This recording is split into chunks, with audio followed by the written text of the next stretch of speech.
Assalamualaikum warahmatullahi wabarakatuh. Yang terhormat Ibu Kepala Sekolah SD Dr. Sutomo 1, Bisa Nurul Hidayat, dan teman-teman yang saya cintai dan banggakan di sini. Jadi terima kasih hari ini sudah menyempatkan di sela-sela jam istirahatnya, di mana harusnya bisa untuk koreksi. Jadi panjenengan saya cinta waktunya sebentar selama kurang lebih 90 menit. Ada beberapa camilan mungkin di depan. Kalau itu tidak dibuka, saya juga tidak akan mulai. Passwordnya begitu. Jadi monggo bisa disambil untuk sama camil-camil ada. Oke, terima kasih.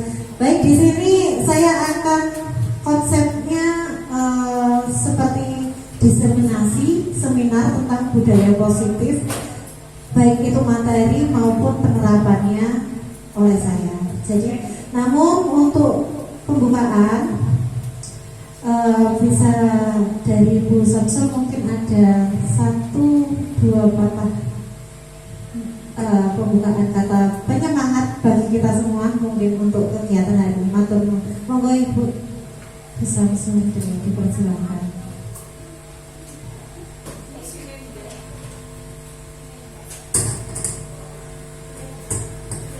Terima kasih waktunya. Dulu suaranya kok mantul. Ya, terlalu banyak ekonya. Eko. Itu ekol, eko. Eco. Halo, tes. Bismillahirrahmanirrahim. Assalamualaikum warahmatullahi wabarakatuh. Selamat siang, salam sejahtera untuk kita semuanya. Puji syukur alhamdulillah, marilah senantiasa kita panjatkan kehadirat Allah Subhanahu wa taala, karena rahmat, nikmat tak henti-henti kita terima sampai dengan saat ini. Mudah-mudahan kita semuanya senantiasa menjadi hamba yang pandai bersyukur. Amin, Allahumma amin. Teman-teman, yang dilakukan Bu Putri pada siang hari ini merupakan rangkaian yang memang harus dilalui. Saya mengucapkan terima kasih juga kepada teman-teman yang senantiasa selalu support, selalu mendukung setiap kegiatan-kegiatan dari perjalanan calon guru penggerak dari SDN Dr. Sutomo 1. Kali ini yang ditampilkan adalah mengenai budaya positif. Sebenarnya ini bukan hal baru yang kita dengar, namun positif sendiri belum membudaya di antara kita. Barusan saya sebelum naik itu sempat ngecek sama Bu Putri, apakah masih ada himbauan yang ada di sekolah kita ini yang kalimat-kalimatnya belum kalimat positif, tapi ternyata masih ditemukan. Salah satu kekhasan dari kalimat positif adalah tidak menggunakan kata yang negatif. Kata yang negatif contohnya jangan, tidak, nah itu. Tetapi kita masih menemukan itu. Nah ini monggo, karena kita sudah mendengar berkali-kali, kita sudah mendapat ilmunya juga berkali-kali. Mari kita betul-betul membudayakan hal-hal yang positif di SDN Dr. Sutomo 1. Kali ini nanti Bu Putri akan mengulas dan mengemasnya menjadi sesuatu yang insya Allah berbeda, sehingga pemahaman kita tentang budaya positif menjadi semakin dalam. Kalau sudah pemahamannya dalam, mari kita terapkan di dalam kehidupan sehari-hari di SDN Dr. Sutomo 1. Jadi itu saja mungkin Bu Putri yang bisa saya sampaikan sebagai pengantar. Mudah-mudahan acara pada siang hari ini nanti berjalan dengan sukses, lancar sampai dengan selesai. Demikian, terima kasih. Mohon maaf bila ada kata-kata yang kurang berkenan. Wassalamualaikum warahmatullahi wabarakatuh. Baik, terima kasih atas ucapan pembukanya. Baik, langsung dimulai ya. Jadi di sini saya akan diseminasikan tentang budaya positif. Kita mulai.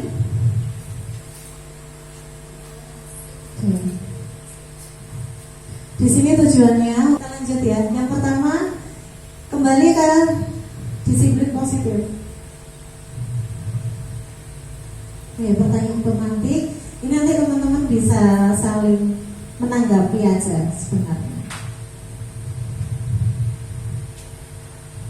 Yang pertama, apa pentingnya kira-kira menciptakan suasana positif di lingkungan Anda? Mungkin ada yang berpendapat? Oke, apa Bu? Nyaman. Ada lagi? Ketenangan. Ada lagi mungkin dari kelompok yang saya bilang ini satu, ini dua ya. Monggo yang kelompok dua. Apa pentingnya suasana positif di lingkungan Anda? Kondusif. Oke.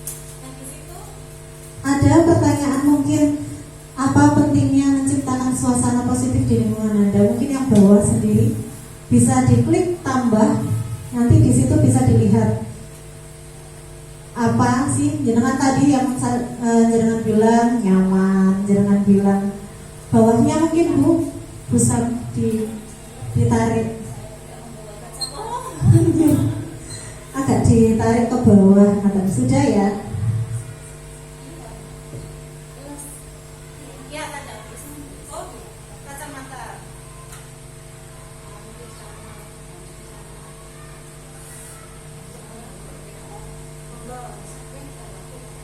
Ya sudah, terima kasih. Nanti kita koreksi di selanjutnya. Kedua, pertanyaan pemantik yang kedua di sini, sebagai seorang pendidik atau pimpinan sekolah, bagaimana caranya Anda dapat menciptakan suasana positif di lingkungan Anda selama ini? Mungkin ada yang menyampaikan pendapat? Caranya supaya Anda dapat menciptakan suasana positif. Caranya bagaimana? Ayo, monggo, Bu Brin. Oh, mikir, oke. Contohnya dengan apa caranya? Ada inting-inting. Oh, yeah. What is the meaning of inting-inting? Kesepakatan, oke, boleh. Ada di Padlet juga, nanti langsung dicentang ya. Nanti kelompok 1 dan kelompok 2 nanti kita lihat bagaimana cara menjawabnya. Ada kesepakatan kelas dari kelompok 1. Oke, Bu ya? Mencari komunikasi yang baik. Oke, Bu. Oke. Memberikan pujian, jadi konsekuensi. Terus kemudian tadi yang pertama, komunikasi yang baik. Langsung ditulis di Padlet, Bu. Oke, kelompok 2 gitu aja. Ditulis di Padlet. Kelompok 1 kan ada, makanya tadi sudah saya bilang posisi menentukan prestasi. Ada siapa yang tulis?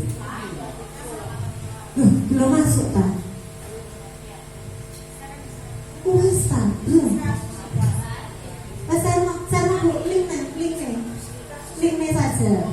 Bukan bawah sendiri Bu, itu masih studi kasus.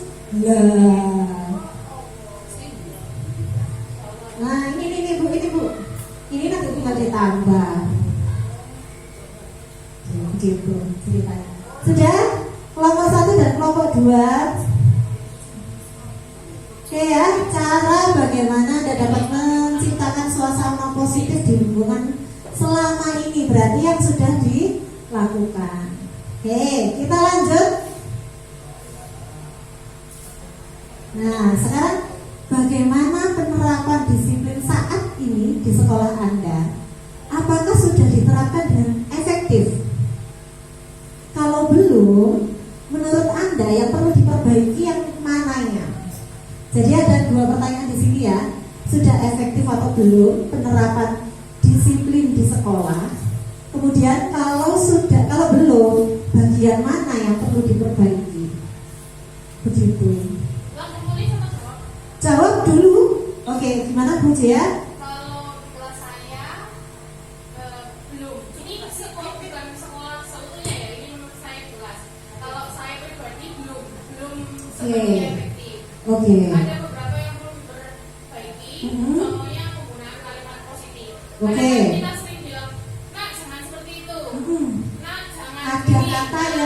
PSBB. Ya, ada kata Oke. yang masih negatif. Baik. Jangan kami, jangan ini.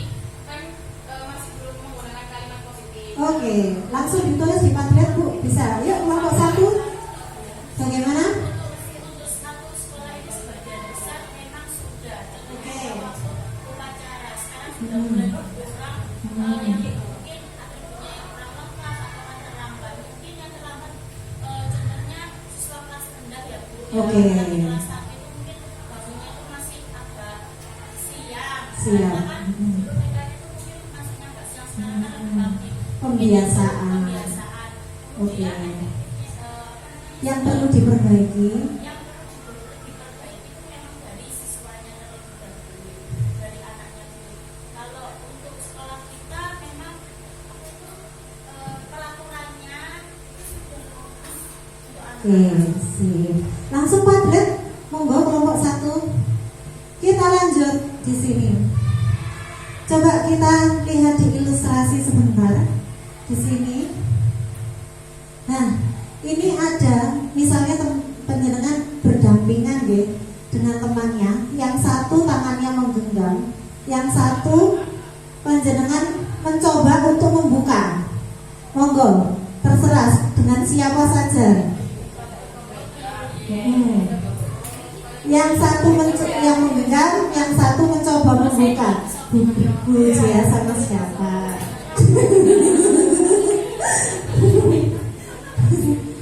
Oke, sudah? Ya, mulai. Silakan dicoba dibuka.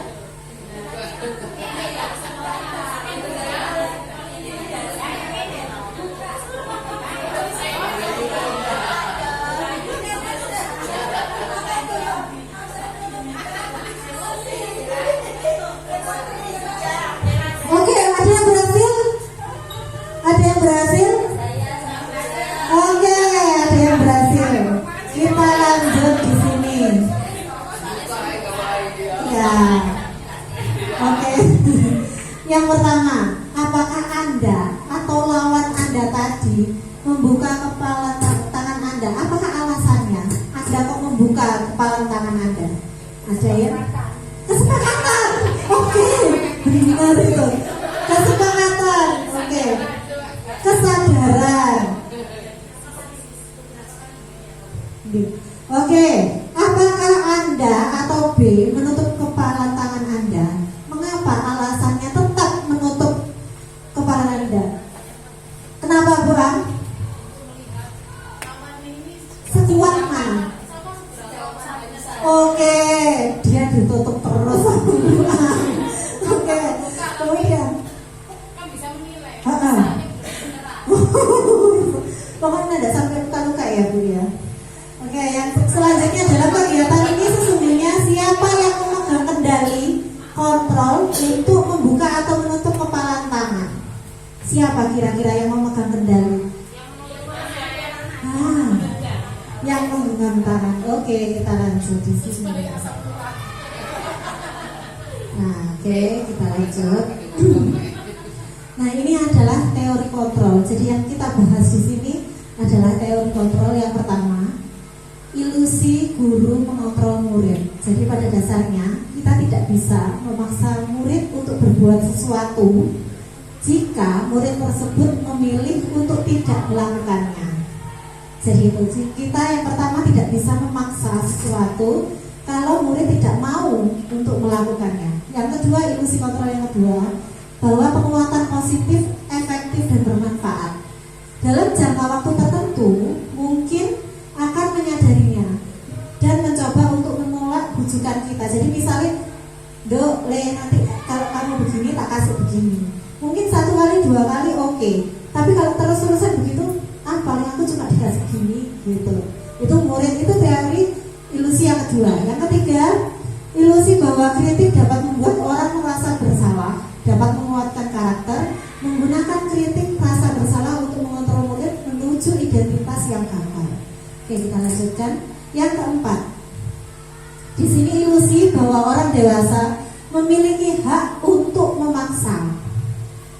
Jadi banyak orang dewasa yang percaya bahwa mereka memiliki tanggung jawab untuk membuat murid berbuat hal yang tertentu menurut keinginan keinginan kita. Oke, kita lanjut. Dan di sini ada perbedaan paradigma stimulus respon kepada pendekatan teori kontrol. Jadi di sini realitas kebutuhan kita sama, ternyata di sini kebutuhan kita berbeda. Jadi seperti itu. Semua orang melihat yang sama, setiap orang memiliki gambaran yang berbeda. Jadi ada yang mengubah arah pandangan kita agar sama dengan kita. Kita berusaha memahami orang lain tentang dunia. Jadi pandangan mereka sendiri. Perilaku buruk sebagai suatu kesalahan, di sini semua perilaku itu punya tujuan dan selanjutnya. Nah, disiplin di sini yang kita maknai selama ini menjadi suatu yang dilakukan seorang kepada orang lain untuk mendapatkan kepatuhan. Jadi kadang kita cenderung menghubungkan kata disiplin ini dengan ketidaknyamanan. Contohnya ada punishment seperti itu, biasanya kan begitu ya. Jadi disiplin ini ada hubungannya dengan hukuman biasanya. Nah, tapi di sini Ki Hajar Dewantara menyatakan bahwa di mana kemerdekaan, disitulah ada disiplin yang kuat. Tapi disiplin itu yang bersifat self disiplin atau kita sendiri yang mewajibkan diri kita sekeras-kerasnya untuk melakukan sesuatu, itu adalah hal yang paling penting dalam peraturan. Demikian harus dalam suasana yang merdeka. Jadi dirinya sendiri tanpa dipaksa, tanpa orang lain, orang yang lebih tua untuk memaksanya. Oke, kita lanjut. Di sini ada nilai kebajikan yang ada di dalam disiplin positif ini. Yang pertama profil pelajar Pancasila yang sering kita dengar. Kedua 9 pilar karakter. Kemudian nilai-nilai kebajikan. Yang pertama profil pelajar Pancasila ini yang sering kita lakukan ya di P5. Jadi ada beriman, bertakwa kepada Tuhan Yang Maha Esa, mandiri, bernalar kritis, berkebinekaan global, bergotong royong dan kreatif. Ini yang kedua. Nih, jadi cinta Tuhan kepada dan segenap ciptaannya, kemandirian, tanggung jawab, kejujuran, hormat, sopan santun, dermawan, percaya diri, kepemimpinan, baik hati, rendah hati, toleransi. Jadi ini nilai-nilai kebajikan selain profil pelajar Pancasila yang tadi. Kemudian dilanjutkan nilai kebajikan ini banyak. Jadi ini nilai-nilai kebajikan yang bisa kita embedkan nanti di dalam kelas kita. Oke, sekarang kita belajar tentang motivasi. Nah, di dalam motivasi ini ada 3 macam. Yang pertama, menghindari ketidaknyamanan atau hukuman, mendapatkan imbalan dan menghargai nilai-nilai kebajikan diri sendiri. Ini yang nomor 3 biasanya motivasi intrinsik pada siswa. Kemudian yuk kita lanjutkan. Nah, ini ada pertanyaan. Coba dilihat ini mungkin. Sebagai seorang pendidik, kalau Anda perlu hadir di suatu pelatihan, motivasi apa? Monggo kelompok 1 dan kedua. Monggo bisa berpendapat. Oke, Bu. Oke, Bu Tati, monggo dari kelompok 1. Oke, mendapat pengetahuan baru, good. Tadi Bu Jaya mungkin oke, sertifikat apa ya, kita berbeda pendapat. Yang lain ada yang mau menambahkan? Bu Novia? Jaringan pertemanan yang baru. Oke, relation. Oke. Yang lain kelompok 1 sudah? Bu Brin? tuntutan di PMN, Tuntutan, betul Ibu. Apa lagi mungkin? kepo sama materi. Kepo sama rasa ingin tahu ya. Oke, itu boleh langsung di Padlet. Ada lagi langsung ditulis di Padlet. Bisa ditulis langsung. Kelompok 1 dan kedua bisa. Oke, kita lanjut. Sambil ada yang juru menulis. Ada yang alah munyer-munyer. Kok gawe ini ya munyer-munyer toh ya. Makanya ta ya Allah. Munyer-munyer aja, silakan munyer-munyer. Bila di sekolah Anda tidak ada aturan, intinya tidak datang untuk tidak datang terlambat. Yang panjenengan lakukan, yang aja dilihat pusing, tak balikan aja. Itu tadi pertanyaan yang kedua. Kalau tidak ada aturan di sekolah untuk tidak datang terlambat, yang panjenengan lakukan apa? Oke, Bu Sofi semaunya. Apa ngapunten Ibu, jadi mungkin agak-agak jawabannya. Mungkin yang kelompok 2, apa kalau tidak ada aturan tentang kita datang terlambat, kira-kira yang kita lakukan bagaimana? Bu Nafi, sebagai rumah yang paling jauh, gimana Bu Nafi? Kalau tidak ada aturan datang terlambat? Maksudnya larangan datang. Betul. Istilahnya tidak ada mengatur bahwa ada punishment atau tidak di datang terlambat ini, kita akan bagaimana? Gimana Bu Tati? Datang sesuai sebelum kita mengajar, sudah datang sebelumnya. Oke, karena menjadi teladan siswa. Oke, good. Mbak Farida, bagaimana Mbak Farida? Bagaimana kira-kira kalau tidak ada aturan? Bu Nafi tadi sudah jawab ya kayaknya. Apa Bu? Seenaknya ya. Oke, it's okay. Kita lanjut. Yang ini tadi munyer-munyer. Itu tadi pertanyaannya ya, kalau usah dia. Mungkin sama tadi yang saya sampaikan karena pusing. Nah, kalau menurut jenengan, motivasi mana yang paling banyak mendasari murid saat ini? Tadi kan ada 3 motivasi ya. Nah, ini dia. Kira-kira motivasi mana yang paling banyak sekarang murid itu lakukan? Nomor 2, mendapatkan imbalan. Ada yang bisa memberikan contohnya misalnya? Kok tidak nomor 1 gitu loh misalnya? Oh gitu. Banyak yang nomor 1 ya. Istilahnya takut dihukum gitu. Kalau yang nomor 2 mungkin ada pengalaman dengan yang nomor 2? Diiming-iming hadiah. Oke, biasanya. Oke, motivasinya karena hadiah ya. Ada yang sudah muncul kira-kira di nomor 3? Belum. Oke, kita lanjut.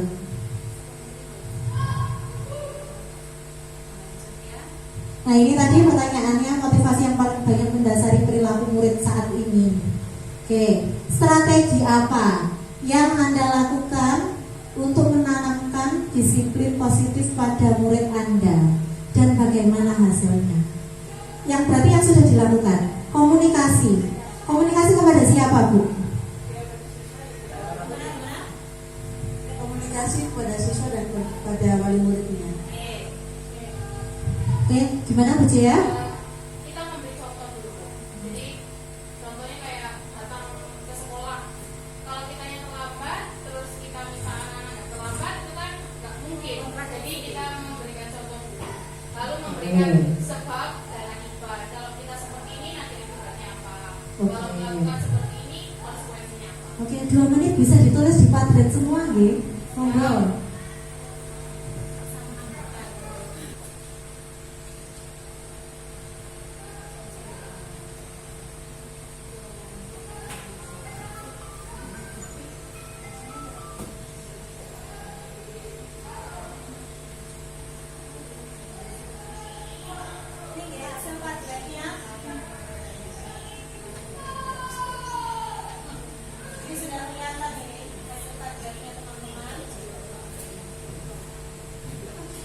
Motivasi kelompok 2 nomor 2, kelompok 1 nomor 1 dan 2 ya tadi ya. Oke, strategi ini nomor 2 nomor 1. Oke, sudah.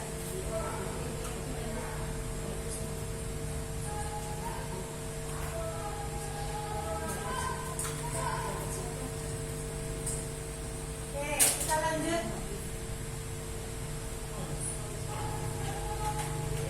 Cek. Di sini kita diskusi, tidak ada yang benar dan yang salah. Jadi kita nanti akan menemukan sesuatu dari hasil diskusi kita. Oke, kita lanjut. Nilai kebajikan apa yang kira-kira menurut saat ini tuh penting untuk anak-anak? Jadi misalnya yang tadi ada 3 nilai kebajikan. Saya ngambilnya 3 sih dari teori ini. Ada 3 ya dari ini. profil pelajar Pancasila, 9 pilar karakter, kemudian proyek nilai kebajikan. Nah, dari nilai-nilai ini misalnya yang paling penting darurat untuk kita tanamkan ke anak-anak yang mana ya poin ini? Nomor 1. Oke, kita lanjut. Kalau yang ini boleh tidak 1, mungkin ada 2. Kejujuran, santun, percaya diri dan tanggung jawab. Oke, kalau yang ini, iya yang mana? 2, kreatif, santun juga ada, peduli. Oke, bisa tambahkan di Padlet mungkin. Jadi nilainya apa yang kita sepakati untuk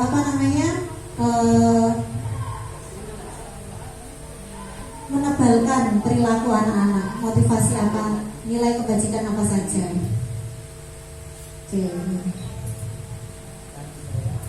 Oke, bisa kok diskusi jadi langsung. Nah, begitu.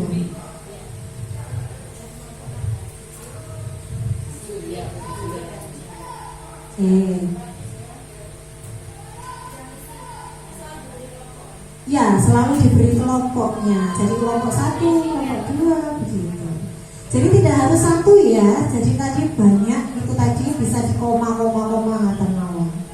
Oke, kita lanjut sambil ada yang suruh sedang menulis di Padlet. Kita lanjut. Kalau guru sebagai seorang guru saat Anda hadir mengajar di kelas tepat waktu, motivasinya apa? Ada 3 tadi motivasi. Ada motivasi kita takut hukuman, kita dapat penghargaan, atau kita dari diri kita sendiri kepengen datang pagi. Berarti masuk ke mana? 1 atau 2, 3? 3 ya? Oke, kita sepakat 3. Berarti harusnya siapa sebenarnya? Gitu ya. Oke, kita studi kasus tapi ini nanti aja ini terakhir. Kita ke hukuman dan konsekuensi. Dari sini nanti kita akan melihat hukuman itu seperti apa sih, konsekuensi itu seperti apa sih. Kalau menurut panjenengan, ini konsekuensi atau hukuman? Ya, hukuman angkat tangan. Oke, 4 juta. Oke ya, hukuman ya. Oke. Konsekuensi. Oke, gimana nanti? Sebentar. Oke, lagi. Lari mengelilingi lapangan basket 2 kali karena terlambat hadir di sekolah. Konsekuensi apa hukuman? Hukuman. Tidak mau bergeser ke konsekuensi. Yakin deal?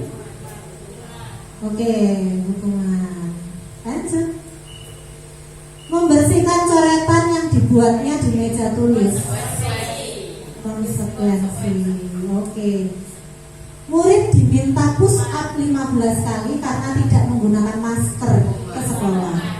Hukuman. Nah, jadi yang tadi dinyatakan konsekuensi dan hukuman ini tinggal sesuai atau tidaknya dengan konteks. Jadi kalau dia pun ini lari, tapi dia sedang belajar pelajaran PJOK, ada masalah, gitu. Tapi kalau dia sedang tidak ngapa-ngapain, tapi dia disuruh lari 5 kali karena hanya terlambat, nah itu hukuman bentuknya. Nah, kenapa nanti ini kedepannya antara konsekuensi dan hukuman ini baiknya bagaimana? Oke, kita lanjut. Oke, nanti. Oke, penghargaan. Jadi di sini sebentar. Penghargaan ini yang kayak tadi dapat ini tadi.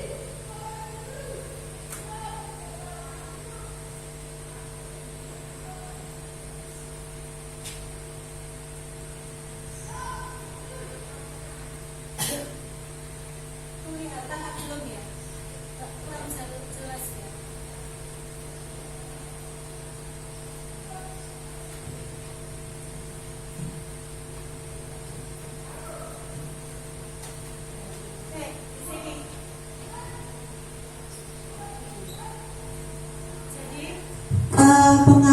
jangka panjang dan jangka pendeknya penghargaan. Jadi penghargaan itu imbalan. Jadi misalnya kamu kalau baik seperti ini kamu dapat bintang, kamu dapat stempel. Nah, itu masuknya ke penghargaan. Jadi penghargaan efektif jika seorang melakukan sesuatu yang kita inginkan dalam jangka waktu pendek. Jika menggunakan penghargaan lagi, maka orang tersebut akan bergantung pada penghargaan yang diberikan. Terus kemudian penghargaan itu melakukan sesuatu yang baik. Selain kita senantiasa mengharapkan penghargaan itu lagi, kita tidak menyadari tindakan yang baik yang kita lakukan ternyata. Karena kenanya dapat dari penghargaan itu. Kemudian penghargaan tidak efektif. Tidak efektifnya di sini jika saya mengharapkan suatu penghargaan dan tidak mendapatkannya, kita akan kecewa. Padahal sudah melakukan tindakan yang baik, tapi ternyata tidak kelihatan oleh bu guru misalnya. Jadi akhirnya kita kecewa, berkecil hati, kemungkinan tidak akan berusaha sekelas sebelumnya untuk mendapatkan bintang misalnya. Kemudian selanjutnya, penghargaan ini merusak hubungan. Bagaimana dia merusak hubungan? Karena guru sering memberikan penghargaan kepada muridnya. Besar kemungkinannya untuk memotivasi dan menyenangkan gurunya saja. Mereka tidak akan bersikap jujur terhadap guru tersebut. Kemudian juga bisa menciptakan persaingan di kelas. Sehingga kalau sudah bersaingan, yang kalah pasti cemas, kecewa, seperti iri, seperti itu. Kemudian mengurangi ketepatan. Jadi misalnya cepet-cepetan, siapa yang bisa mengerjakan cepat dapat bintangnya 5 misalnya. Nah itu kadang bisa juga anak-anak pokoknya cepat, tapi menghilangkan teknis tepatnya tadi. Kemudian penghargaan menurunkan kualitas. Sama seperti itu, mungkin karena dengan adanya penghargaan itu akhirnya cepet-cepetan, akhirnya tidak tepat dan tidak berkualitas, jawabannya jadi ngawur. Istilahnya anak-anak pokoknya menjawab supaya biar dapat reward begitu. Kemudian mematikan kreativitas. Kenapa? Karena kalau di sini ada penelitian pekerja seni, kalau sudah dijanjikan kamu dapat ini, dapat fee segini, nah nanti di situ akan dia bekerjanya kurang kreatif. Kemudian dilanjutkan di sini penghargaan yang menghukum. Jadi kepada orang yang dasarnya tidak suka dikendalikan dalam jangka waktu lama, penghargaan itu akan terlihat sebagai hukuman. Jadi tidak akan masuk ke tujuan yang awal. Akhirnya di sini motivasi dalam diri. Nah, saat seorang belajar untuk pertama kali menggabungkan huruf kata, akhirnya dia dapat membaca. Nah, di situ akhirnya oh ya senang ya. Kalau aku bisa membaca, akhirnya ternyata menghafal huruf itu aku akhirnya bisa membaca. Jadi motivasi dalam dirinya dia. Nah, oke, kita kembali kelihatan promisinya Bu. Oke. Kita kembali di sini ke restitusi. Restitusi agak padat soalnya Bu, jadi materinya. Oke, di sini.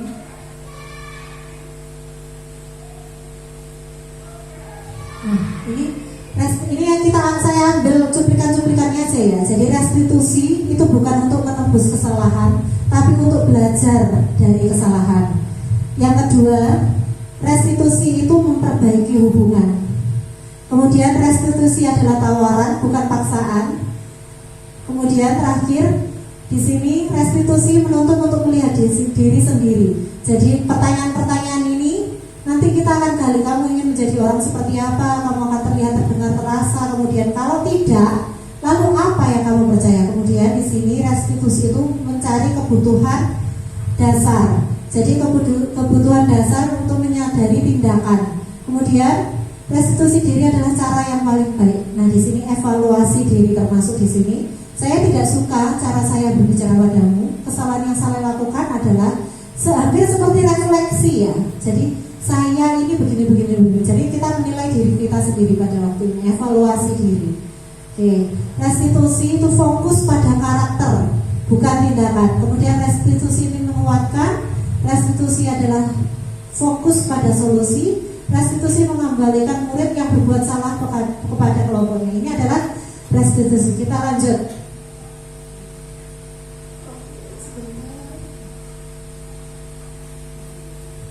Sebentar. Tepuk semangat dulu ya. Bisa berdiri sebentar. Oke. Tepuk semangat, yang ada yang tahu tepuk semangat itu bagaimana? Oke, saya punya tip tepuk semangat gaya baru. Tepuk semangat. Dang-dang-dang, ding-ding-ding, dung-dung-dung. Dang-dang-dang, ding-ding-ding, dung-dung-dung. Se, ma, ngat, semangat. Begitu ya. Ayo. Pak, benar. Oke. 1, 2, 3, tepuk semangat. Dang-dang-dang, ding-ding-ding, dung-dung-dung. Dang-dang-dang, ding-ding-ding, dung-dung-dung. Se, Semangat.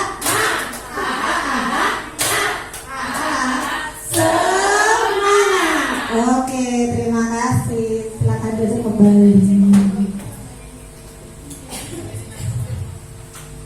Diajari murid saya, Bu. Nah, keyakinan kelas. Apakah ada yang sudah membuat keyakinan kelas waktu awal kemarin? Semua sudah, ya? Jadi keyakinan kelas ini sudah kita lakukan kemarin. Oke, sebentar saya present dulu. Nah, ini keyakinan kelas. Kita lanjut.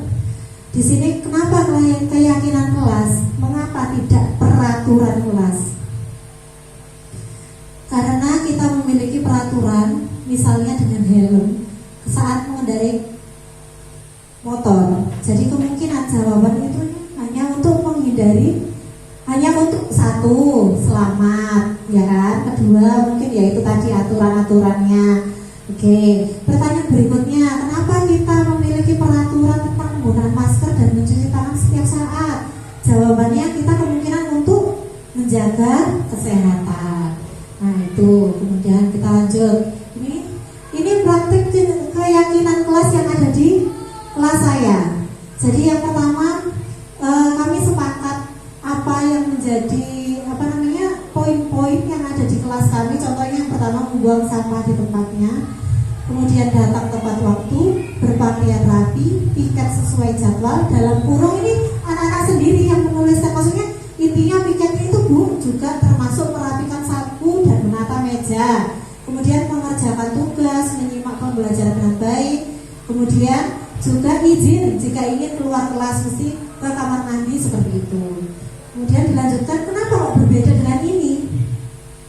Nah, yang tadi ini dengan ini berbeda kan, Gi? Nah, inilah yang disebut keyakinan kelas. Kalau yang ini masih kesepakatan kelas. Nah, perbedaannya apa di sini? Keyakinan kelas ini, lebih abstrak. Jadi saling menghormati dan menghargai. Ini kan kaitannya dengan misalnya dia ini menyimak pembelajaran dengan baik, terus kemudian berpakaian rapi, dia juga saling menghormati, termasuk ke dalam itu misalnya. Terus bertanggung jawab, budayakan 5S, menjaga kebersihan, menjaga keamanan dan menolong teman. Di sini sudah tidak ada, memang kata-kata negatif sudah tidak ada, karena pada waktu awal membuat memang sudah tidak menggunakan kata-kata yang negatif. Hanya ternyata tidak sampai di sini langkah kita membuat keyakinan kelas. Nah, kita buat yang keyakinan kelas itu seperti ini, karena kalau yang ini masih kesepakatan saja. Nah, setelah kesepakatan ini kita dapat, kita buat ini keyakinan kelas, jadi bersifat lebih abstrak dan tidak ada indikasi hukuman. Beda kalau seperti ini, datang tepat waktu, piket sesuai jadwal, ini masih ada indikasi-indikasi hukuman, gitu ya. Ini sudah tidak ada indikasi hukuman, menjaga kebersihan, menjaga keamanan, menolong teman, bertanggung jawab. Ini lebih abstrak. Kemudian kita lanjut, apakah sampai di sini? Nah, ini adalah keyakinan kelas yang sudah kita pretelin nilai kebajikan yang ingin saya tebalkan dari keyakinan kelas itu. Yang seperti tadi jenengan tadi infokan, nilai kebajikan yang ingin panjenengan dapatkan dari murid-murid di kelas. Toleransi, bertanggung jawab, kesantunan, komitmen, dan empati. Kalau di kelas saya membuatnya seperti ini. Kemudian ini adalah dokumentasi saat saya membuat kesepakatan kelas sebenarnya. Keyakinan kelas ini setelah saya mendapatkan ilmu ini belum terjadi. Jadi ini waktu saya masih meyakini bahwa kesepakatan kelas itu sama dengan keyakinan kelas, ternyata berbeda. Jadi saya tambahkan langkahnya tadi itu. Nah ini hasil kesepakatan kelas saya. Nah, ini yang pertama tadi ya, tidak boleh terlambat, itu jadinya tidaknya tidak ada. Jadi datang 15 menit sebelum pembelajaran dimulai. Jangan buanglah sampah di tempat sampah. Tidak boleh berkata kasar, berbicara yang sopan. Mungkin ada teman-teman yang sudah sampai ke tahap ini. Apakah sudah? Apakah masih yang di kesepakatan kelas? Di kesepakatan kelas ya? Ya sama. Karena memang saya awalnya ya kesepakatan kelas ini sama dengan keyakinan kelas awalnya. Ternyata keyakinan kelas ini lebih abstrak dan tidak terindikasi hukuman di dalamnya. Kemudian setelah keyakinan kelas terjadi, di sini ada nilai kebijakan yang kita ingin tebalkan dari keyakinan kelas tersebut. Nah ini kita lanjut. Oke, sekarang coba kita analisis perbedaan kesepakatan atau keyakinan kelasnya.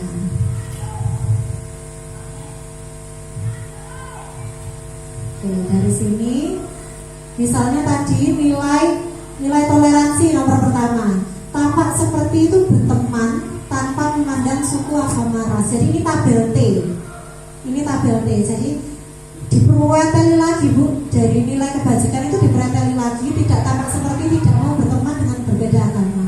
Ini kebalikannya. Jadi tinggal kebalikannya aja. Contoh tanggung jawab, tampaknya merapikan alat beribadah, kemudian disimpan di dalam lemari. Nah di sini tidak tampak sepertinya meletakkan dimanapun. Jadi istilahnya kayak digeletakno aja. Terus kesantunan di sini mendahulukan bapak ibu guru kalau lewat. Jadi kadang kalau kita habis upacara di senam, kadang kita berebut dengan anak-anak di tangga. Jadi ini nilai yang ingin saya tebalkan kemudian. Jadi tidak merangsek atau mendorong guru saat berjalan berpapasan. Nah komitmen di sini komitmen melakukan 5S setiap saat. Kemudian tidak tampak seperti terkadang lupa melakukan 5S. Empati, membantu teman yang sedang kesusahan. Tidak tampak sepertinya tidak peduli terhadap kesusahan dengan teman. Kemudian guru dan tugasnya murid. Nah, di sini kebutuhan dasar manusia. Sebentar. Ini saya cari materi, tak tambahin materi dulu. Kelihatan. Sebentar. Sama minum, monggo. Soalnya masih hidup lagi. Sepertinya untuk apa? Yang tentang keyakinan kelas itu juga berbeda seperti yang saya terima di sekolah juga ya. Oh ya. Jadi kalau yang didiskusikan teman-teman yang lain dan yang saya terima itu sama. Nah ya, jadi belum sampai mengarah kepada perbedaan atau kesepakatan dan keyakinan itu. Kalau masalah abstraknya sih iya, ya abstraknya iya, tapi tetap kalimatnya tidak pendek-pendek begitu ya, tetap panjang, asalkan kalimatnya tidak ada saya menerimanya kan di 2023. Oh iya, ini terbaru.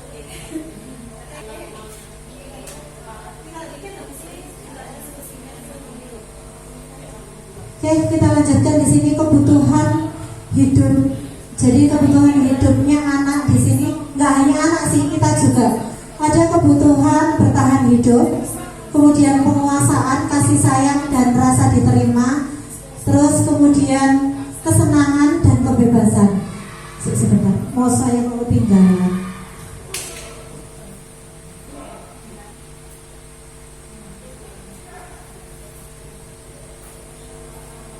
Oke, jadi yang pertama kebutuhan bertahan hidup. Oke, nah di sini kebutuhan bertahan hidup ini jelas ya, kesehatan, rumah, ini termasuk kebutuhan bertahan hidup kita. Jadi tidak hanya murid. Yang kedua, kasih sayang dan rasa diterima. Di sini kebutuhannya adalah bentuknya psikologis. Kemudian untuk disayangi antara teman, hubungan sosial, kemudian seperti itu. Ini hubungan. Yang kedua, kebutuhan kasih sayang dan rasa diterima. Yang ketiga, penguasaan. Penguasaan ini berhubungan dengan kekuatan mencapai sesuatu. Selanjutnya, kebutuhan kebebasan. Jadi dia bisa menentukan pilihan. Kemudian yang kelima, kesenangan. Jadi kebutuhan kesenangan ini untuk mencari kesenangan, bermain dan tertawa. Jadi ini 5 kebutuhan yang kita harus pahami sebenarnya. Tapi dari kita awalnya, nah di sini yang pertama adalah bertahan hidup. Ini kasih sayang, kemudian terus penguasaan, kesenangan, dan terakhir kebebasan untuk menentukan pilihan. Ini tidak hanya murid, begitu juga kita. Jadi kita pun melakukan tindakan pasti ada untuk memenuhi salah satu kebutuhannya. Pasti, karena itu sudah terjadi. Oke, kita lanjutkan di sini. Mungkin ada yang sudah menentukan anak-anak ini nakal, ini ternyata kebutuhannya adalah ini ternyata belum tercapai. Misalnya ada anak-anak mengganggu temannya, ternyata dia itu hanya kebutuhannya itu untuk didengarkan oleh gurunya. Itu tidak bisa kita labeli anaknya nakal, tapi kita lebih ke apa kebutuhan yang harus dipenuhi. Jadi ternyata seperti itu. Yuk kita ini, aku main kejar-kejaran dengan bu guru, seru. Kira-kira kebutuhan apa anak-anak? Aku senang main kejar-kejaran dengan bu guru, seru sekali. Kebutuhan apa ini yang diinginkan anak-anak berarti? Kesenangan. Oke, lanjut. Ibu kejar aku karena bu guru sayang aku. Kebutuhan apa? Cinta dan kasih sayang. Oke, kelompok 1 sepakat cinta dan kasih sayang. Oke, cinta dan kasih sayang. Selanjutnya, aku hebat kan, bisa bikin bu guru kejar aku. Penguasaan. Oke, itu tadi identifikasi kebutuhan ya. Jadi kebutuhan anak itu dari kata-katanya itu bisa kelihatan sebenarnya. Nah, ini posisi 5 kontrol ini nanti. Ini posisi kontrol 5. Ini posisi 5 kontrol 5 posisi kontrol ya. Jadi penghukum, pembuat orang bersalah, teman, pemantau atau manajer. Jadi guru misalnya kalau menghardik, menunjuk, menyakiti, menyindir itu masuk ke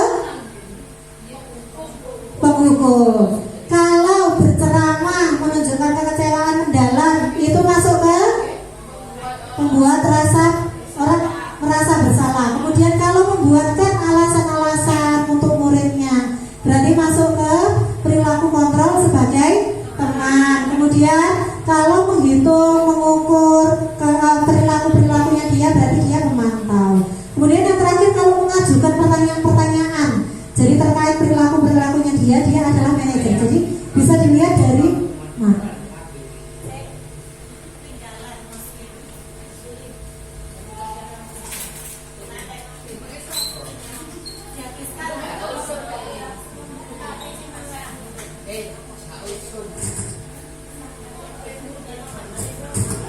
Oke, kalau kamu tidak melakukannya, saya akan, nah itu penghukum ya.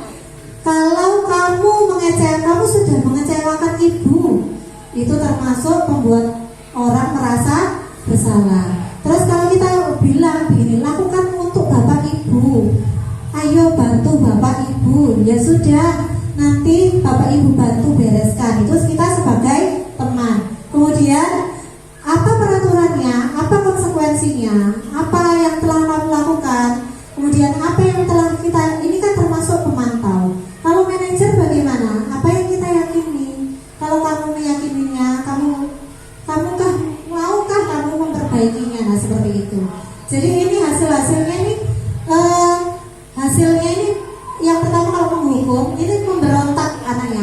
dendam. Terus kemudian kalau sebagai ini membuat orang merasa bersalah, hasilnya menyembunyikan, berbuat bohong.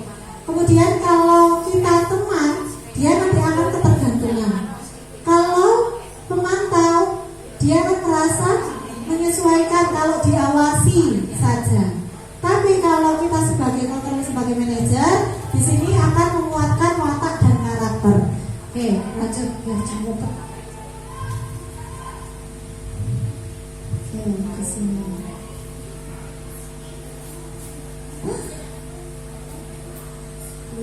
Guys, monggo sambil jenak ini.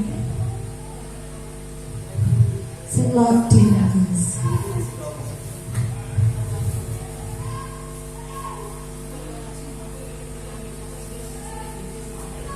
Coba kali ini kira-kira saya kecewa sekali dengan kamu.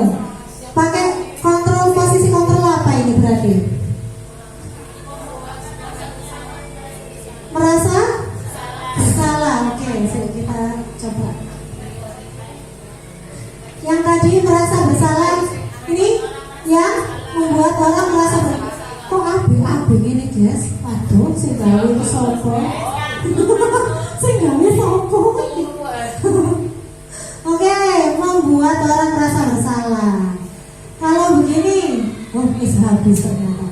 Oke, segitiga restitusi di sini menstabilkan identitas, validasi tindakan yang salah, menanyakan keyakinan. Nah, di sini ada langkah-langkahnya, keyakinan kelas apa yang disepakati. Kamu tentu belum punya alasan melakukan itu. Nah, di sini, oke. Nah, di sini refleksi saya setelah saya belajar saya sendiri ya. Kesepakatan itu tidak sama dengan keyakinan pertama. Kedua, posisi kontrol bagi murid itu minimal harus menjadi temannya murid. Kemudian melaksanakan restitusi sekaligus mengidentifikasi kebutuhan, karena setiap perilaku itu pasti ada dasar mereka itu butuh apa sebenarnya. Gak gampang Bu, susah sekali. Oke, kita lanjut di sini. Nah, rencana perbaikan saya ingin menebalkan motivasi intrinsik murid jadi dari dalam dirinya, tidak karena hukuman atau tidak karena penghargaan. Kemudian melakukan restitusi dengan baik dan selalu refleksi. Ya, jadi saya tidak sengaja pas lewat di depan buku, saya baru benar ya, ini buku ya? Iya ya benar. Saat ini tidak sengaja mendengar dia berbicara kasar. Oh oke, jadi di depan kelasnya Bu Yosi Ya. itu ada berbicara kasar. Iya. Oke, baik, nanti saya akan konfirmasi. Makasih Bu Yosi informasinya. Ya, baik. Ya, kemarin Ibu dapat info dari Bu Yosi. Nah ini, Adel, apa yang kamu lakukan sampai kira-kira kok Bu Yosi ke Bu Putri? Ada apa ya? Coba Adel dijelaskan. Yang keceplosan apa? Berkata kasar. Kepada siapa kamu berkata kasar?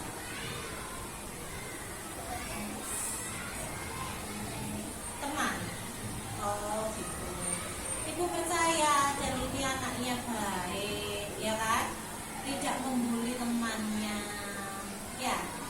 Terus bisa dicontoh sifat-sifatnya. Kemudian apa kok ada bisa berkata kasar seperti itu? Apa yang menyebabkan? Marahkah? Atau apa? Apa Del? Marah? Karena diganggu temannya? Oh begitu. Nah, menurut Adel kira-kira perbuatan atau perilaku Adel ini bagaimana?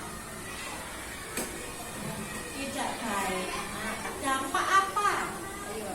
Akibatnya apa kalau Adel berkata kasar seperti itu kepada teman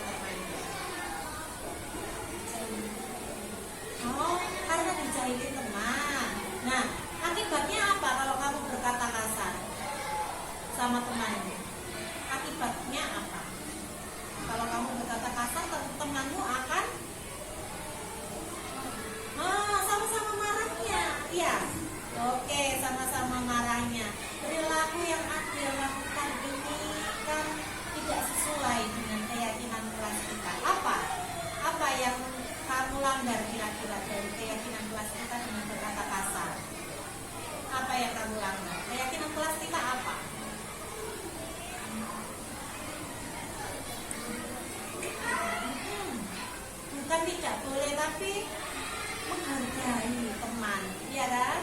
Nah, menghargai teman. Nah, berarti perilakunya Adel kemarin itu tidak sesuai dengan keyakinan kelas kita yang menghargai teman yang lain, begitu kan? Nah, kemudian ibu tanya, kalau solusinya yang ditawarkan Adel apa? Kalau kamu tadi melanggar keyakinan kelas kita harus menghargai orang lain, kan dilanggar. Terus menurutnya Adel, kira-kira solusinya apa untuk memperbaiki keadaan? Oh iya, tidak mengejek teman lagi. Kemudian yang kamu ejek, kamu harus apa? Meminta maaf. Oke, meminta maafnya bagaimana caranya?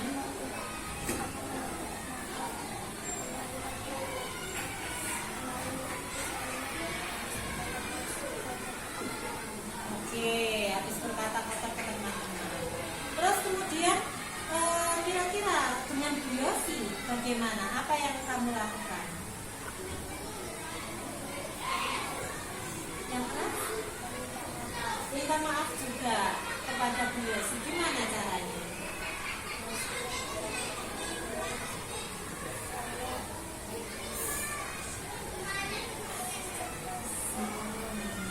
Oke, gitu ya. Jadi tadi sudah tahu bahwa perilakunya Adel tidak baik ya karena melanggar keyakinan. Kemudian Adel sudah punya solusi sendiri, minta maaf kepada teman dan Bu Yosi. Oke, bisa dilaksanakan Adel? Kira-kira diulangi lagi seperti ini atau tidak? Oke, siap. Terima kasih. Silakan kembali istirahat Adel. Yuk kita diskusi tentang keyakinan kelas. Kelompokan mawon tadi di belakangnya studi kasus Pak Joko aja ditulis di belakang studi kasusnya Pak Joko. Nah di belakangnya situ, di belakang mawon ya Bu ya.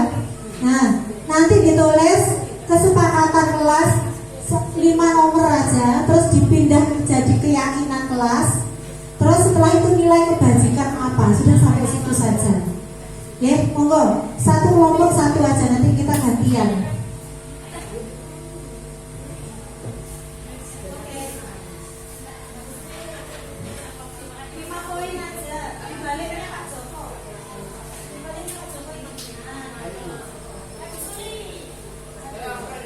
Kesepakatan kelasnya apa? Terserah. Kesepakatan kelas, jadikan keyakinan kelas.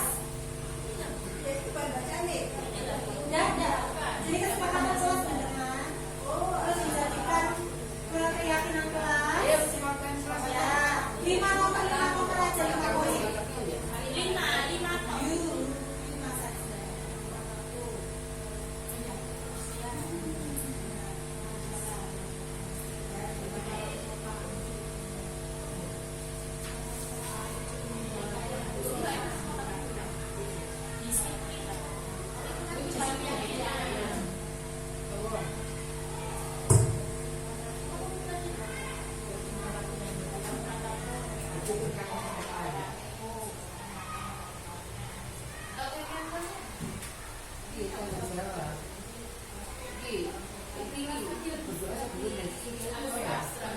Ini nilai kebajikan ya.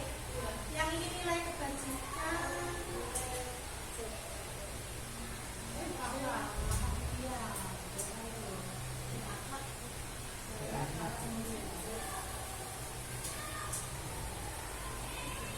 Kalau yang ini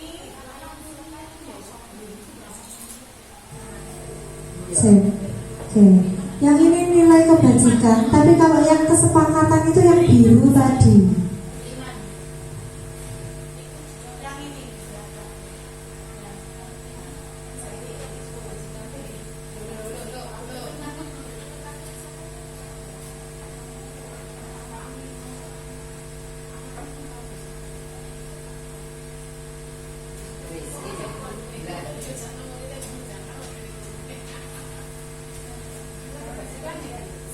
Jauh guys.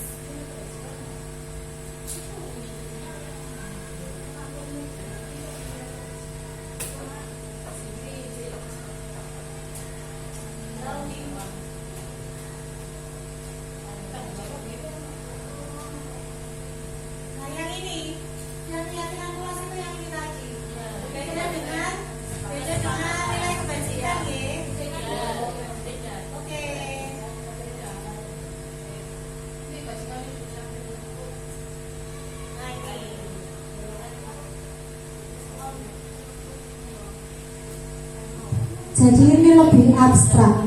Misalnya tadi kesepakatannya membuang sampah pada tempatnya, datang tepat waktu,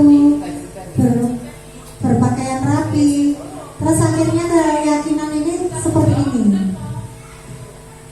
Awas nanti ada rambu-rambunya masuk ke nilai kebajikan, beda lagi. Oke, gitu ya. Ini yang keyakinan. Ini yang keyakinan.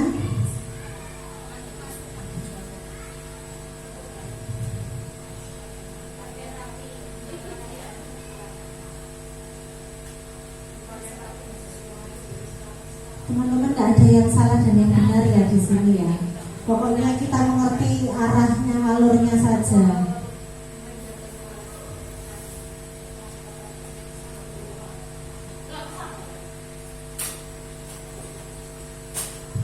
Oke, baru nilai kebajikan. Nah, nilai apa yang ingin ditebalkan dari keyakinan kelasnya itu? Begitu. Oke.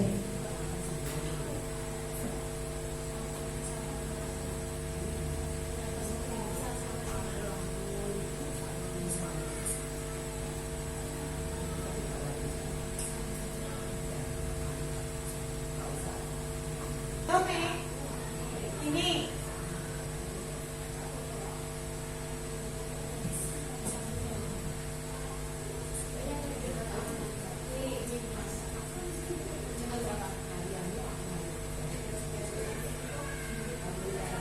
nilai kebajikan yang ini.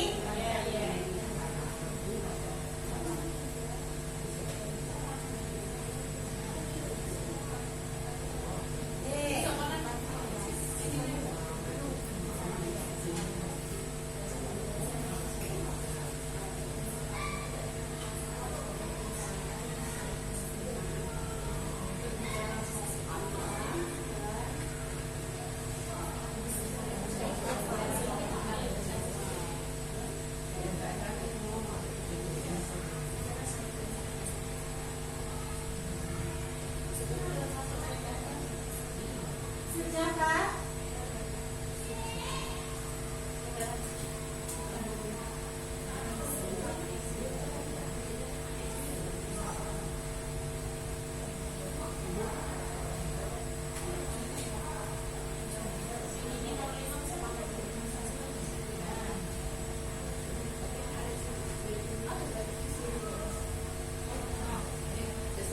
Praktek ya. Coba. Ini sudah bisa diambil dari sini.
Dinyalakan, Bu.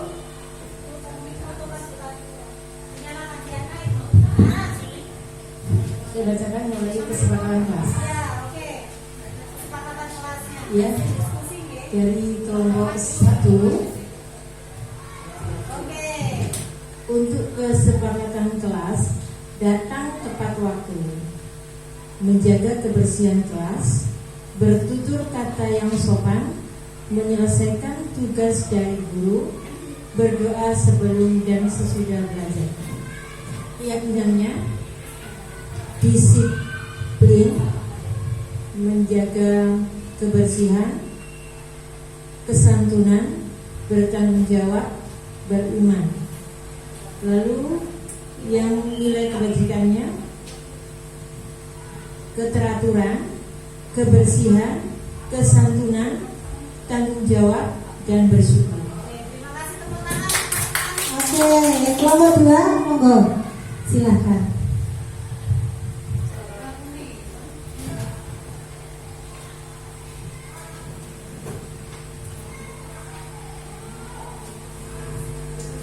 Hasil kesepakatan kelas dari kelompok 2. 1. Datang tepat waktu. 2. Mendengarkan guru saat menjelaskan. 3. Membuang sampah pada tempatnya. 4. Berdoa sebelum dan sesudah belajar. 5. Berbicara dengan baik dan sopan. Selanjutnya, keyakinan kelas. 1. Tanggung jawab dan disiplin. 2. Saling menghormati dan menghargai. 3. Menjaga kebersihan. 4. Beriman dan bertakwa kepada Tuhan. 5. Budaya 5S seperti salam, sapa, senyum. Selanjutnya, nilai kebajikan. 1. Kedisiplinan. 2. Rasa hormat. 3. Kebersihan. 4. Bertakwa dan bersyukur. 5. Sopan santun atau santunan. Terima kasih. Oke, terima kasih. Jadi itu alurnya. Jadi kita belajar hari ini itu alurnya, guys. Jadi kesepakatan itu bukan hanya sudah finish, tapi ternyata keyakinan yang kita budayakan ke anak-anak dari nilai kebajikan yang muncul. Kita lanjutkan.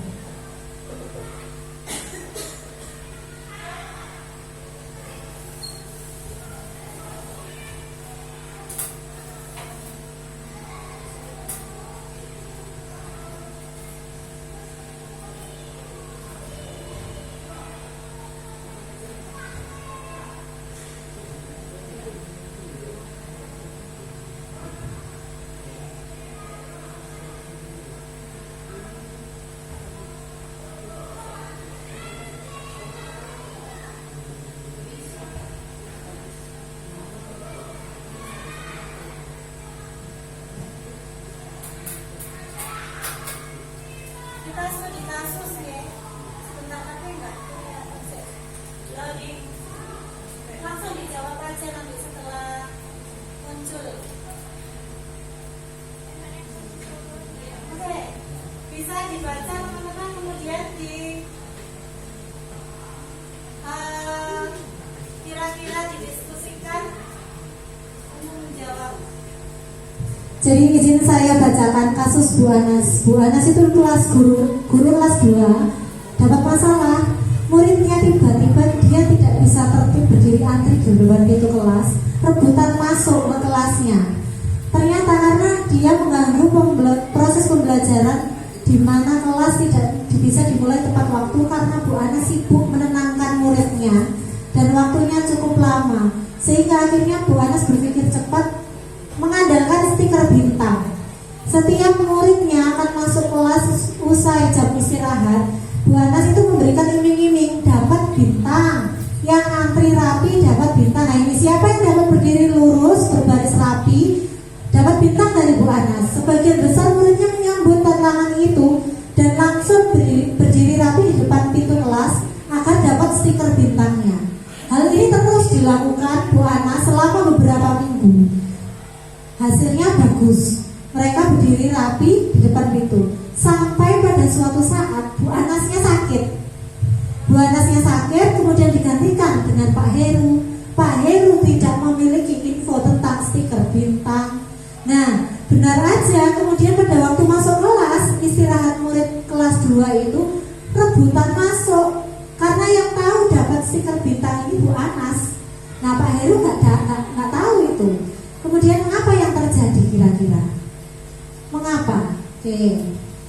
Yang pertama di sini bisa kita lihat dari teori motivasi yang ada 3 tahu tadi motivasi, ada mendapatkan hukuman, penghargaan, dan kemudian terakhir itu dari dirinya sendiri. Itu bersedia antri sebelum masuk kelas. Mengapa? Kira-kira? Nah itu ternyata yang selama ini kita mengerti bahwa dapat ini, dapat itu, kalau itu tidak terjadi, misalnya dapat kita tidak masuk, itu akibatnya ternyata fatal juga gitu. Kemudian yang kedua, adakah cara lain agar murid kelas 2 bisa tetap antri meskipun misalnya gurunya tidak masuk? Caranya bagaimana? Menanamkan motivasi dari dalam diri anak. Jadi tidak perlu dihukum, tidak perlu ada hadiah, mereka sudah berdiri rapi. Nah itu ya, oke. Asik. Good. Nah itu tadi yang pertama, kita studi kasus yang kedua. Langsung aja. Oke, ini sudah.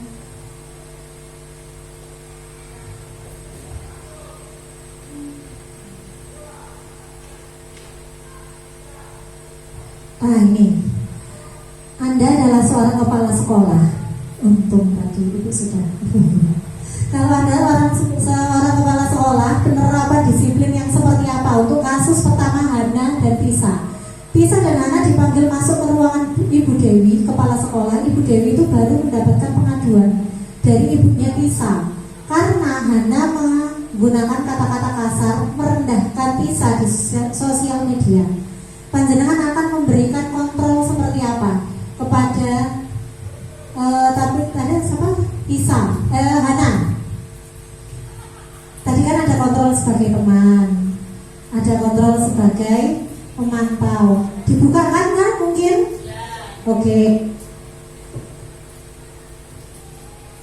Kira-kira panjenengan mau ambil posisi kontrol seperti apa? Manajer ya, jelas ya. Terus kira-kira apa yang panjenengan lakukan pertama kali? Oke, gimana Bu? Menanyakan sebabnya sampai mengatakan dia mengatakan kata-kata yang kasar. Apakah langsung skot jam 10 kali? Tidak, oke. Jadi itu sudah mengalami kita pergeseran makna. Jadi kontrol diri sebagai manajer itu. Jadi banyak pertanyaan, nanti rentetannya nanti akan banyak. Tidak hanya alasannya apa, mungkin kebutuhannya apa, atau kamu itu apa yang kamu inginkan dari misalnya kok kamu melakukan itu kepada temanmu. Lanjut yang kasusnya Anto.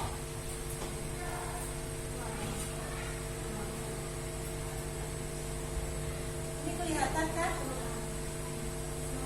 Oke. Kalau ini Kalau Anto jarang sekali hadir di PJJ, lihat, nah dia pada saat hadir pun dia selalu menggunakan kata kasar di kolom chat mengejek temannya. Hal ini sudah sangat mengganggu orang tua murid. Nah, kalau Anda seorang kepala sekolah, penerapan disiplin seperti apa? Posisi kontrol panjenengan seperti apa? Nanya, sama seperti yang tadi? Oke, sama ge. Kita lanjut. Yang terakhir ini kasus yang saya berikan ke panjenengan, yang Pak Joko. Nah di situ ada dialog. Monggo bisa dibaca dulu dialognya.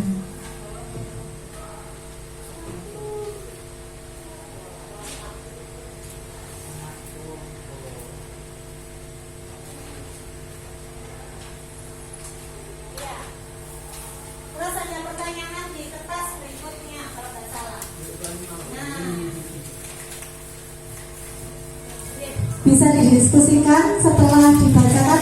Monggo, mungkin ada yang bisa saya tampilkan langkah restitusi atau kalimat restitusinya. Monggo kalau diperlukan. Jenengan telaah dulu Di situ mungkin pertanyaannya.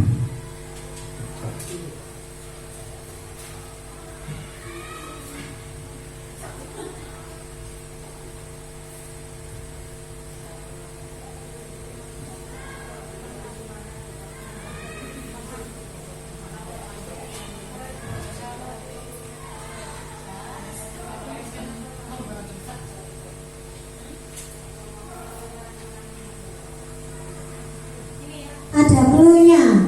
Mungkin kalau menstabilkan identitas ini ada kata-kata berbuat salah itu tidak apa-apa. Tidak ada manusia yang sempurna. Saya juga melakukan kesalahan. Ini menstabilkan identitas. Oke. Kalau yang kedua, di sini ada validasi tindakan yang salah. Kata-kata kuncinya di sini. Padahal kamu bisa melakukan lebih buruk dari ini ya.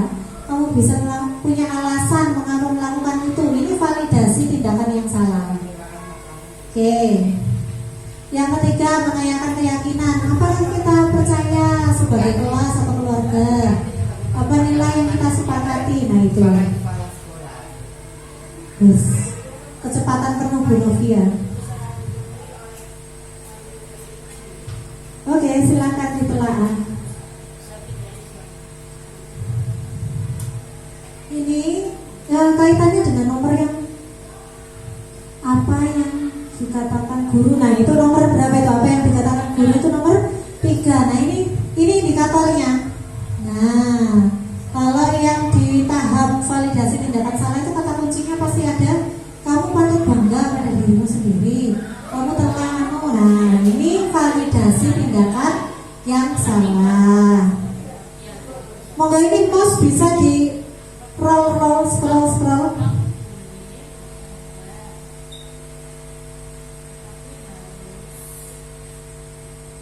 Itu bisa di scroll Bu. Mungkin ada yang mau ini mau melihat yang ini kata kuncinya yang mana?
Sudah?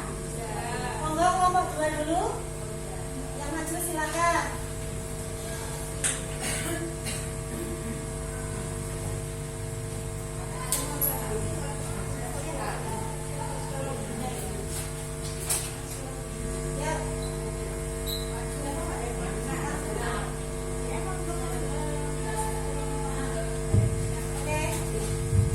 hasil studi kasus Pak Joko dari kelompok 2.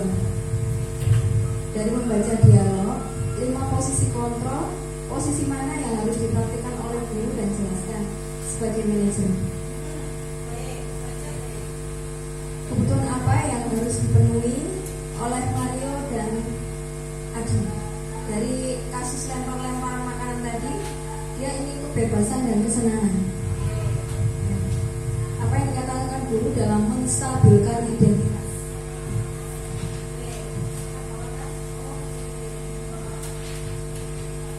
Yang menstabilkan identitas, baiklah, Bapak di sini bukan untuk mencari siapa yang salah.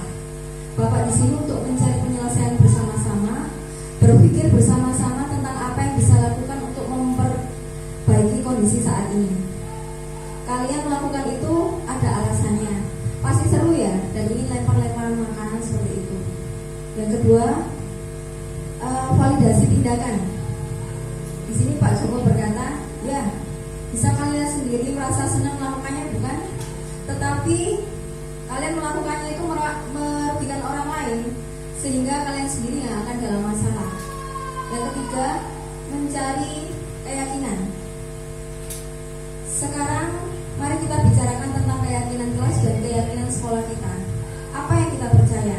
Yang mana yang kalian belum tunjukkan kepada Bapak? Prinsip restitusi ya. Ada 2. Kita harus bersikap satu sama lain. Yang kedua, menghormati orang lain dan menghormati dirimu sendiri. Terima kasih, tepuk tangan. Oke, baik. Kelompok 1. Oke, silakan. Jadi mungkin maksudnya ini kalau kelompok 2 belum menemukan, ternyata kelompok 1 menemukan. Begitu konsepnya diskusinya.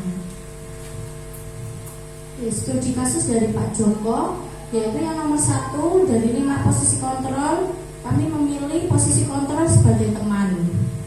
Kemudian yang kedua, kebutuhan apa yang berusaha dipenuhi, yaitu kebutuhan kesenangan.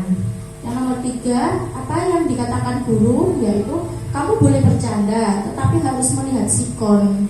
Kemudian yang terakhir nomor 4, kira-kira sesuai prinsip restitusi, yaitu menstabilkan identitas. Contohnya bercanda itu tidak apa-apa, tetapi harus melihat situasi dan bercanda dalam batas yang wajar. Terima kasih. Terima kasih, tepuk tangan. Oke, yang terakhir ini refleksi ya, Bapak Ibu ya, Bapak Ibu, Ibu-ibu ya. Jadi di situ nama panjenengan tulis. Kemudian yang pertama disiplin positif itu dari materi ini panjenengan seperti apa? Mungkin dari diri panjenengan sendiri, tidak apa-apa. Terus kemudian kesepakatan keyakinan kelas itu seperti apa? Dari materi yang hari ini. Kemudian posisi kontrol itu kesalahan pada mata Anda, ya. Kesalahan pada ketika tidak saya hapus. Jadi itu panjenengan hapus saja, nggak usah dicoret-coret, nggak apa-apa. Nanti saya yang nyetipui. Di situ posisi kontrol panjenengan kepingin sekarang itu menjadi posisi kontrol seperti apa sekarang. Terus yang terakhir restitusi. Panjenengan mau melakukan restitusi, ada kasus apa yang panjenengan ingin lakukan restitusi? Mungkin barusan tadi pagi, mungkin kasus yang barusan kemarin atau seminggu yang lalu. Nah, itu kasus yang apa yang ingin panjenengan laksanakan restitusinya. Monggo bisa dituliskan sendiri-sendiri. Terima kasih. Disiplin positif itu panjenengan sudah melakukan disiplin positif di sekolah murid ya. Untuk muridnya itu bagaimana? Kemudian muridnya sudah melakukannya seperti apa? Begitu. Oke, gitu ya. Ya tadi datang tepat waktu tadi itu loh ya. Ah itu.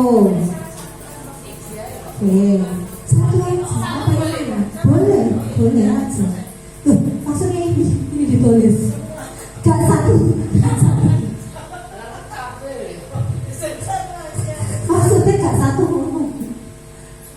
Oke.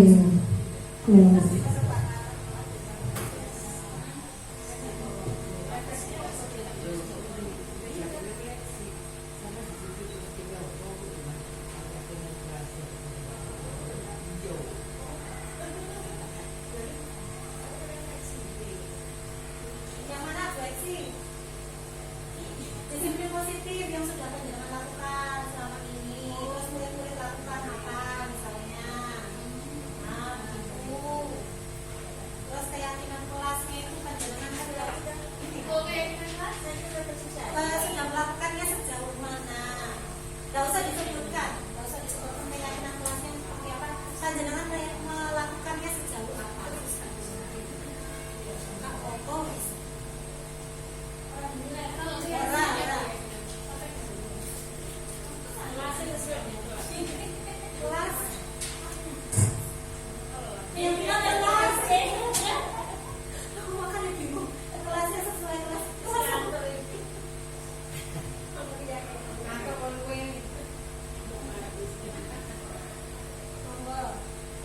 kontrol itu tadi ya.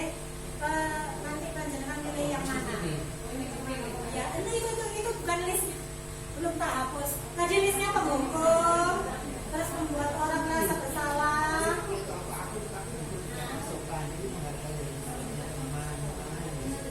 Ini guys posisi kontrol yang bisa dipilih. Nah, posisi kontrolnya bisa dipilih. Terus restitusi ada kasus apa? Apakah sudah melakukan restitusi misalnya? Kalau belum ya belum. Terus kemudian ada kasus apa? Restitusinya itu maksudnya kasus tadi Pak Joko, apakah pernah punya kasus? Nah, itu kira-kira restitusinya seperti apa? Barusan tadi atau kemarin atau minggu lalu pasti kan kita punya masalah. Karena mengganggu nolok temannya gitu aja nggak apa-apa. Itu kan juga bebas, panjenengan mau ngambil yang ini 1, 2, 3 boleh, 1, 2 boleh. Ura.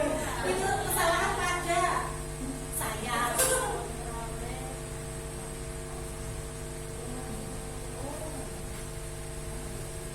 Terus restitusi mungkin ada kasus apa? Itu.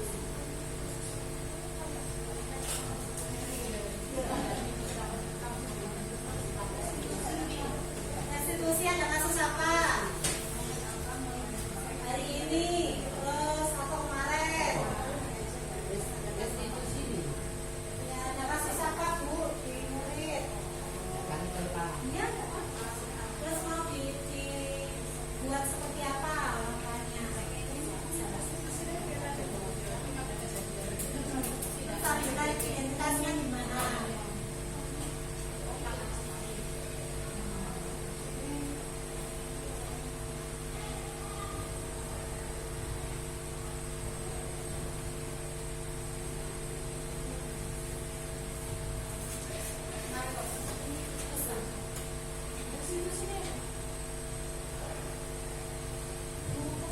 Anak pukul kemana ya? Apa ya? Kasusnya terus panjenengan itu solusinya ya apa dari langkah tadi satukan identitas ya apa?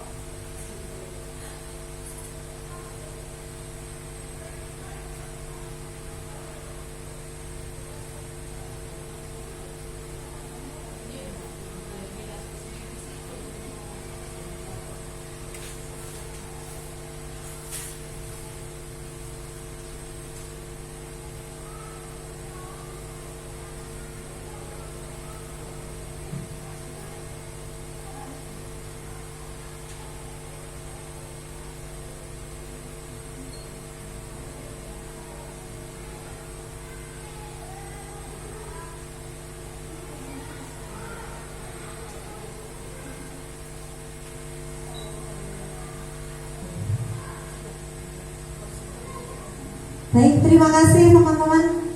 Hari ini diseminasi budaya positif tentang apa yang sudah saya lakukan. Kemudian panjenengan juga bisa sharing, diskusi. Kemudian yang terakhir ini panjenengan akan melakukan restitusi, itu sudah terbayang-bayang di situ.